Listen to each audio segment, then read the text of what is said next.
विद्यार्थी मित्रों, मैं गायत्री टीचर आज आपको विद्याधनम ये पाठ सिखाने वाली हूँ। इसके पहले दो श्लोक आज हम पढ़ने वाले हैं। तो पहला श्लोक है, न चौरहार्यम न च राजहार्यम न भ्रातुभाज्यम न च भारकारी व्यये कृते वर्धत एव नित्यम विद्याधनम सर्वधन प्रधानम।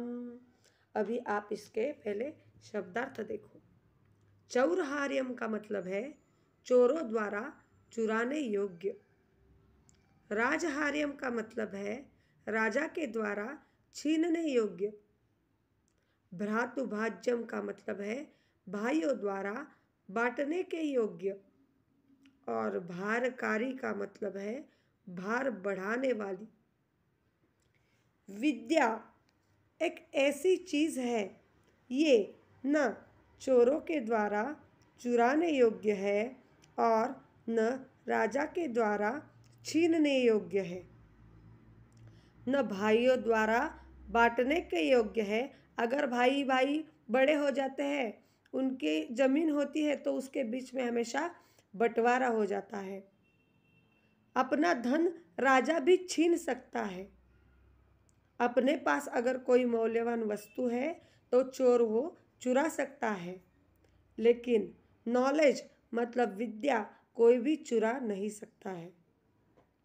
व्यये कृते वर्धत एव नित्यम विद्याधनम सर्वधन प्रधानम।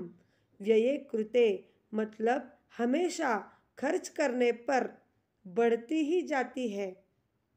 अगर हम पैसे खर्च करें तो वो क्या होते हैं, कम होते कि ज़्यादा होते हैं? वो पैसे कम होते हैं। लेकिन विद्या एक ऐसी चीज़ है कि जो खर्च होने पर भी बढ़ती ही रहती है। विद्या का धन सभी धनों में प्रमुख मतलब सर्वोत्तम है, सर्वोत्तम सर्वश्रेष्ठ है। विद्याधनम सर्वधन प्रधानम। तो ये श्लोक आपको अच्छे से समझ में आया होगा। ये आप अच्छे से लर्न करो। अब नेक्स्ट श्लोक हम पढ़ेंगे। विद्या नाम नरस्य रूपमधिकम प्रच्छन्न गुप्तम धनम। विद्या नाम नरस्य रूपमधिकम प्रच्छन्न गुप्तम धनम। विद्या ये मनुष्य का अधिक मतलब अच्छा छुपा हुआ धन है। हमारे पास एक गुप्त धन होगा तो वो कौन सा है? अगर हमने बहुत सारी डिग्रियां ली है, बहुत कुछ सीखा है, तो हमारा गुप्त धन ही है। विद्या भोग करी यश सुख करी। विद्या भोग करी यश सुख करी विद्या गुरुणाम गुरुहु। मतलब विद्या एक भोग का साधन है। विद्या किसका साधन है? भोग का साधन है और उपलब्ध कराने वाली है। मतलब हम विद्या ले और उससे शिक्षण लेकर हम जॉब को लग जाए, उससे हमें अगर आर्थिक प्राप्ति हो तो हमें भोग का साधन उपलब्ध कराने वाली है। और कैसी है? विद्या बंधुजनों विदेश गमने विद्या परा देवता। अगर हम बाहर विदेश में जाने पर विद्या कैसी है? हमारे लिए बंधु जैसी है। अगर हमें इंग्लिश आता है और अगर हम फॉरेन को चले गए तो हमें इंग्लिश की मदद होती है कि नहीं? फिर हमें बात करनी मिलती है कि नहीं? तो इसलिए विद्या किसी भी रूप में होना ज़रूरी है। कीर्ति और सुख प्रदान करने वाली ये विद्या है। विद्या गुरुओं का गुरु है। विद्या बंधुजनों विदेश गमने। विदेश में विद्या ये बंधुजन है, भाई जैसी है। विद्या परा देवता। विद्या देवता के जैसी है। विद्या राजसु पूज्यते नहीं धनम। विद्या राजसु पूज्यते नहीं धनम विद्या विहीन पशु। विद्या राजसु पूज्यते। राजाओं द्वारा भी विद्या को पूजा जाता है।